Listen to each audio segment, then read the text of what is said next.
Yo estaba pensando todo el camino que llevamos recorrido para llegar acá, todo lo que hemos recorrido. Cuando fui viceministro de Salud en el año 2013 al 2016,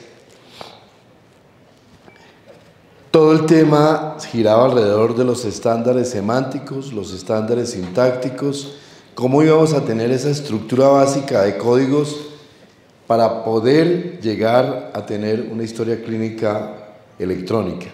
Después de muchos años habíamos cerrado ese sueño que teníamos todos en nuestra mente de tener una historia única nacional, una historia única que tuviera las variables y que tuviera todas las condiciones que requeríamos, y finalmente muchos países habían llegado a la dolorosa conclusión, dolorosa económicamente, que era muy difícil tener una historia nacional. Pero se estaba abriendo el camino, todo el camino, el tema de la interoperabilidad. Pero para hacer interoperabilidad había que buscar estandarizar, y durante esos 4 años con el ministro Gaviria trabajamos profundamente todo este tema de cómo tener estándares semánticos, estándares sintácticos, con el Ministerio de TICS, y bajo esa orientación creo que logramos trabajar muchísimo y llegar a un punto en el que podíamos y se pudo tener el paso que seguía, que era tener la normativa para una historia clínica electrónica, para la interoperabilidad. Y después hemos avanzado en los últimos 2 años también en la definición de los RDA, de los registros digitales y de los conjuntos mínimos de datos. Creo que es absolutamente satisfactorio lograr eso.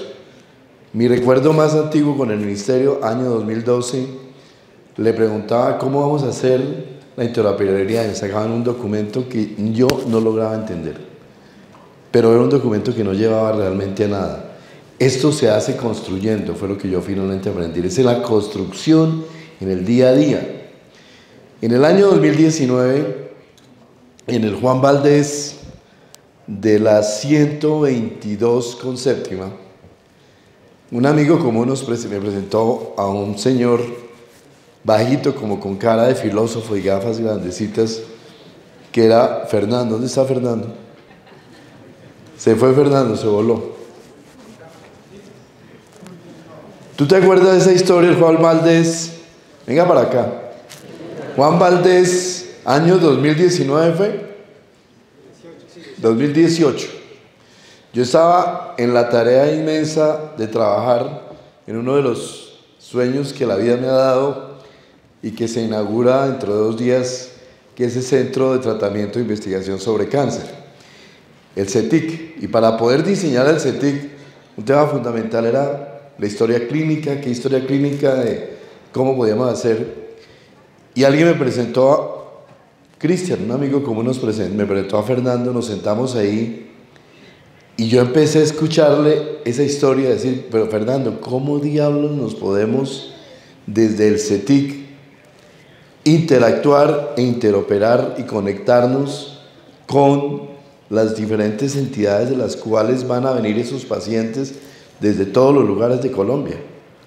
El CETIC fue diseñado como un centro de altísima tecnología en cáncer, pero necesariamente no va a tener atención primaria, no va a hacer los diagnósticos iniciales, pero obviamente tener a esos pacientes para el tratamiento del cáncer es fundamental.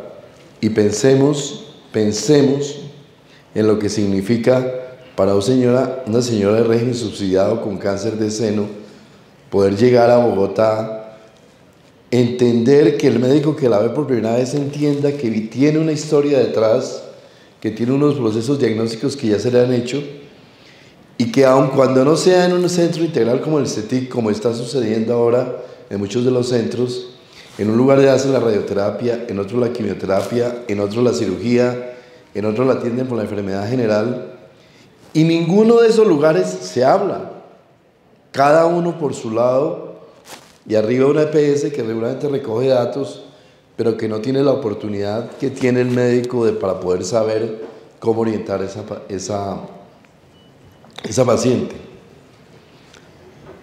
Yo había estado en HIMSS en Las Vegas y me había encontrado, no, eso fue después. Fernando me dice, yo le digo, Fernando, ¿cómo se puede hacer esto? y Fernando me dice algo que me quedó aquí totalmente impreso. Me dice, el problema no es la tecnología. La tecnología no es el problema. El problema es construir una comunidad. Una comunidad de gente y de instituciones que quieran interactuar, que se quieran conectar y que tengan al paciente en el centro y que sientan que esto es fundamental para que se pueda hacer. Un ingeniero, con cara de sociólogo un poquito, ya que lo veo, diciendo que el problema no era la tecnología, sino que era la interoperabilidad. Y me aconsejó una cosa, váyase a HIMSS. Yo me fui para HIMSS, en Las Vegas, en ese evento de 40.000 personas, que hay toda la tecnología del mundo en salud, y me puse en la tarea y me encontré con HL7. Yo no lo podía creer. O sea, ¿cómo es posible que todo se reduzca a un bendito estándar HL7 y que con ese HL7 se pueda simplemente solucionar? Pero a mí me sonaba el HL7 por algún lado. Y en el ministerio, cuando yo salí del ministerio, estaban con el vericueto de que si un estándar único que existía en el mundo se podía adoptar, porque eso era cerrar a la competencia de cualquier proceso licitatorio que hiciera el Ministerio de Salud. Pero la realidad es más tosuda de lo que son las cosas, y finalmente HL7. Yo no había escuchado hablar de DICOM tampoco, y allá me encontré a DICOM. Es decir, podemos pasar datos, podemos pasar imágenes, y todo eso simplemente es posible hacerlo. Desde el 2018 hasta el día de hoy, en mi experiencia personal, muchachos, veo reflejado esto. Yo sé que hay departamentos que han hecho esfuerzos muy importantes y que el ministerio ha estado un poco retrasado frente al tema. Valle del Cauca, Cundinamarca, Bogotá han hecho trabajos muy importantes en esto. Pero suenan siempre como procesos piloto. El ministerio tiene que estar acá porque el ministerio es el rector y el que da la gobernanza de esto frente a este tipo de situaciones. Entonces, de pronto en ese peregrinar, llegaba al ministerio, sí, no, Fernando, tengo que llamar a Fernando. Y me encontré y tuve la fortuna de que Fernando estaba trabajando para el BID, o estaba trabajando para el BID. Y en el BID me dijeron, les dije, yo quiero a Fernando en la oficina, pero lo quiero sentado en la oficina, lo quiero en la calle 32, dedicado a esto. No que venga y me haga un informe y se vaya, lo quiero acá. Y Fernando, con esa generosidad que tiene, se vino y se paró acá. Después venía otro tema importante, y hay que reconocerlo.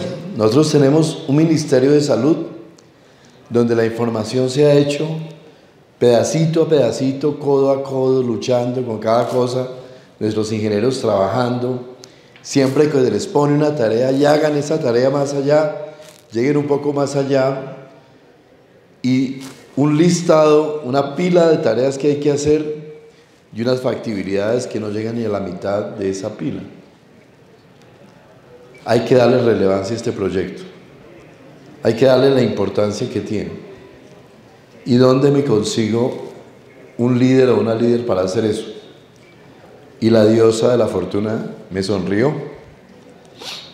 Llega alguien y me dice, por alguna razón el jefe de John Manuel, el jefe de la unidad de planeación del ministerio, lo teníamos que pasar a prestación de servicios, y le dije, John Manuel, ¿quién se pudiera encargar de esto? De la dirección de planeación. Y de pronto me trajo a Constanza, y empecé a trabajar con Constanza, y le empecé a identificar un tema que era supremamente importante, y que a Constanza le sobran, dos temas, le sobran a Constanza. Venga, Constanza, para acá.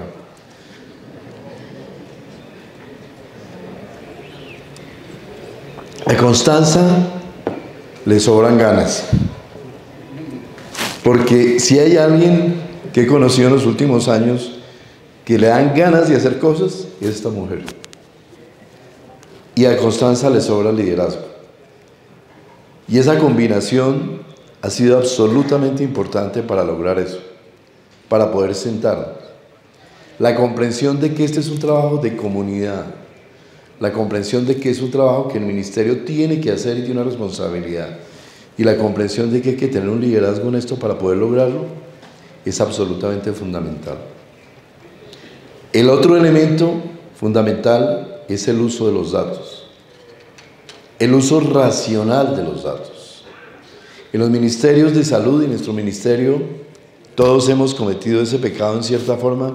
Siempre hemos estado acostumbrados a que cada uno necesita datos, los pide, se genera el gran formulario, se genera la base de datos, se le envía, se saca una resolución, se envía a los territorios y después el funcionario se va al ministerio y quedó la obligación, quedó la responsabilidad y muy pocas veces se hace la analítica de datos o se analizan los datos para poder darles uso.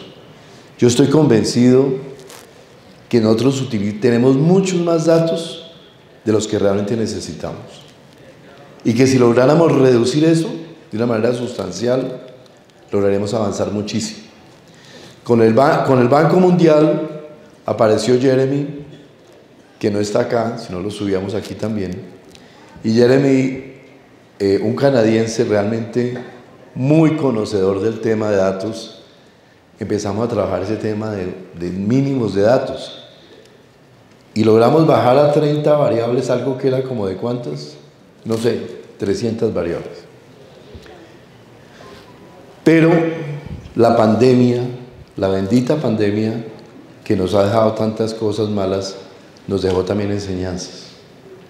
Nos dejó una enseñanza y es que las decisiones son aceptadas, son aceptables y generan legitimidad cuando se toma con base en evidencia. Cada una de las decisiones que tomamos en la pandemia fue estudiada por un comité asesor, por un comité epidemiológico y fueron tomadas con base en evidencia, en la que había. Muchas veces no era completa, pero siempre se tomó con base en evidencia. Un ministerio de salud debe ser una instancia técnica que siempre toma sus datos, sus decisiones con base en evidencia y que siempre hace un uso racional de esos datos. Y apareció una fuerza motriz dentro de ese ministerio con una avidez tremenda de uso de datos y con una claridad y comprensión del interior y de las tripas de lo que es un sistema de salud que empieza a movernos como un motorcito a todos para hacernos funcionar y para darnos una idea de la realidad del uso y la necesidad de los datos. Y esa persona es mi viceministra María Andrea Godoy, que quiero que pase acá. María Andrea es una persona que conoce profundamente el funcionamiento del sistema de salud desde el nivel de prestación hasta el más alto nivel de aseguramiento. Y durante estos 2 años y medio, con la fuerza y con la presión de María Andrea, logramos consolidar y construir esa capacidad de conocimiento de datos y esa capacidad de información, del uso de la información real, y pudimos tomar muchas decisiones del área financiera con base en evidencia. Con Weimar, que no sé si está acá, el director actual de planeación, decidimos consolidar una unidad de analítica de datos, darle al ministerio, aunque sea una capacidad mínima. Lo que siempre les he dicho, el ministerio debe tener una capacidad mínima de analítica de datos para entender cómo es el uso de los datos. No debe hacer la totalidad de la analítica, debe hacer solamente un componente pequeño, importante de lo esencial. Pero la analítica de los datos de salud tiene sentido si se hace por fuera del propio Ministerio de Salud. Y con eso tomamos la decisión con Constanza de avanzar en una resolución y ser pioneros probablemente en este continente, en HIMSS, en el último HIMSS que estuvimos, hicimos toda la evaluación de dónde estaba la Unión Europea, dónde estaban los Estados Unidos y decidimos sacar la resolución para uso secundario de datos que ustedes van a ver en los próximos días. Los datos de salud tienen sentido si esos datos se pueden anonimizar, si a partir de ellos se pueden construir algoritmos, si a partir de ellos se puede construir analítica, si se hace uso de Big Data, si se coge Python y se maneja con Python para poder llegar y construir, consolidar modelos. Esa es la que en realidad es una analítica y es la posibilidad que tiene este sector salud y este sistema de salud e incluso este país de generar al lado una industria poderosa de informática en salud que deberíamos tener. No hay ningún país de Latinoamérica, lo repito, lo digo con toda tranquilidad, lo sostengo en quien sea, no hay ningún país de Latinoamérica que tenga un sistema de salud tan moderno como el nuestro. Es el de mayor cobertura, es el de mayor acopio de información. La información que consolida nuestro Ministerio de Salud, lo dice la vice cada rato, no la tiene ningún otro organismo del Estado, incluido el DANE. 36 mil millones de registros. Ahí está toda la información sensible de este país. Y esa capacidad de consolidar información debe traducirse en una capacidad de generar ventajas competitivas para que la empresa privada pueda producir, generar mecanismos de manejo de información, de gestión de riesgo, de lo que sea, para poder proyectar hacia otros países incluso la producción de servicios, la informática y la analítica en salud. Esa es la ambición que debe estar detrás de todos nosotros cuando tengamos la capacidad de funcionar y de tener un sistema robusto. Por eso yo digo que la frontera nuestra como sistema de salud incluye fundamentalmente dos temas de futuro. Un tema es el desarrollo esencial de un modelo de atención centrado en el paciente, donde alrededor del paciente estén interconectadas todas las redes y servicios de salud y donde en todo el flujo de servicios se piense primero en el paciente antes que en los contratos. Y ese es un modelo regulado que este ministerio debe producir. Ese es un gran reto. Y el segundo es que eso no es posible si no hay interoperabilidad de datos, si los datos no son interoperables. Yo no saco nada con integrar las redes de servicios si entre esas redes no hay forma de que se hablen, si no hay forma de que se conversen. Ese es el reto tremendo que tenemos. ¿Cómo lograrlo? En el ejercicio de hoy, en este ejercicio que terminamos hoy y que todos estamos felices, estamos diciendo a este país, esto ya es posible. Esto se puede hacer, Fernando. Esto que sentados allá en ese cafecito pensamos, ¿cómo será esto? Esto se puede hacer. Pero esto depende de todos ustedes, no depende solo de nosotros, depende de todos, de esa comunidad. Segundo tema, y le preguntaba a la viceministra ahora, ¿cuáles deberían ser los incentivos para hacer que esto pase de esta experiencia de que sí se puede al esto se debe hacer? Porque tengo mi inquietud de que el paciente solo no es el incentivo. Todos decimos que el paciente es lo más importante, pero cuando uno ve el esfuerzo, así no sea económico, el esfuerzo que requiere, entran las dudas de cómo poder lograrlo. Si alguien tiene la respuesta, levante la mano, dígame, y yo me bajo y se pone a hablar acá, pero porque yo no tengo la respuesta a eso. Pero sí hay unos temas que para el próximo gobierno y para los próximos gobiernos deben quedar, porque este no es un proyecto de corto ni de mediano plazo. Este es un proyecto de mediano a largo plazo. Y es un proyecto que debe ser un proyecto continuo en el que estemos trabajando todo el tiempo y el sector de salud esté trabajando todo el tiempo. Deberíamos, en la habilitación de redes, empezar a integrar elementos de interoperabilidad en la regulación sobre habilitación de redes.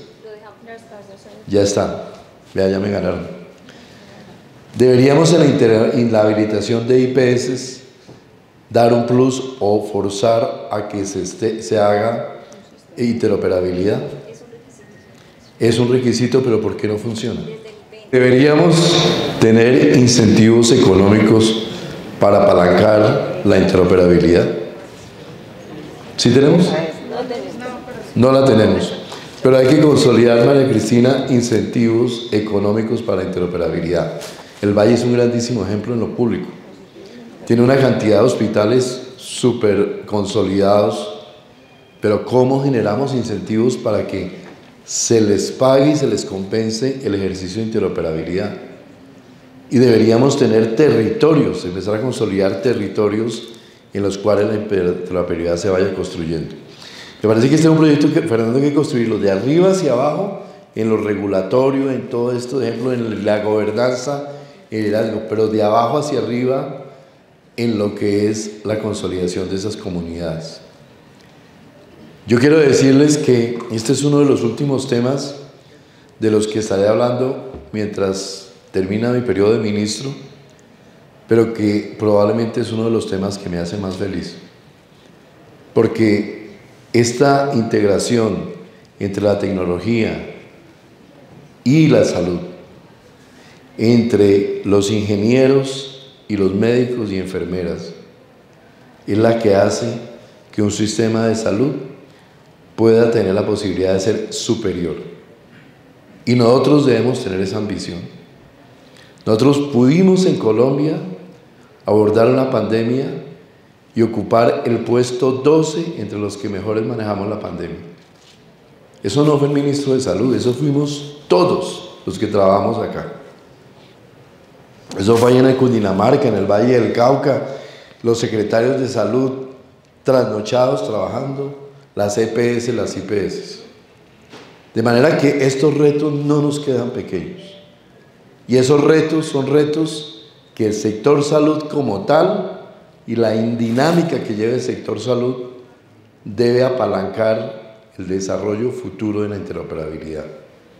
Yo soy optimista porque veo que incluso en el empalme este tema se ha conversado y hay un interés. En ese sentido es de los temas donde yo tengo buen optimismo. De manera que yo creo que nos corresponde a todos seguramente continuar empujando y presionando para que estos procesos se den. Yo solo quiero terminar diciéndole a ustedes muchas gracias.